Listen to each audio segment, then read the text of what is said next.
सगळ्यांनी सगळ्यांचे आभार मानलेले आहे। पोलीस प्रशासन असेल, शासकीय कर्मचारी असतील, मीडिया असेल, प्रिंट मीडिया असेल, प्रेस मीडिया असेल, सर्वांचे आभार तर आहेच। आणि मला एक सूचना सर्वांना करायची आहे की ही घटना घडली, ही दुर्दैवी होती। आपण सर्वांनी मिळून प्रयत्न केले, तिला आज न्याय मिळाला वगैरे सगळ्या गोष्टी, तो फाशीवर लटकल, हे सगळं झालं, पण ती परत येणार नाही। मग इथून पुढं आपल्या गावाचा परिसर वाढत चाललाय, दिवसेंदिवस आपलं गाव मोठं होत चाललंय, शहरीकरण होत चाललंय। आज आपण सगळे एकत्र आलोच, पण आता इथून पुढे यासाठी एकत्र येऊ की इथून पुढे घटना घडणारच नाही गावात, कसल्याच प्रकारच्या। आपल्या आजूबाजूला कोण राहतंय या सगळ्या गोष्टी आपण लक्ष देऊन, आपले पालक म्हणून आपली कर्तव्य प्रत्येकाने इथून पुढे लक्ष देऊन काम करू। इथून पुढे पोलिसांवर ताण द्यायची वेळच येणार नाही।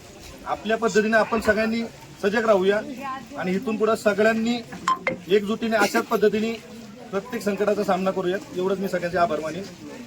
आणि 1 मिनिट इथून पुढे मौन आपण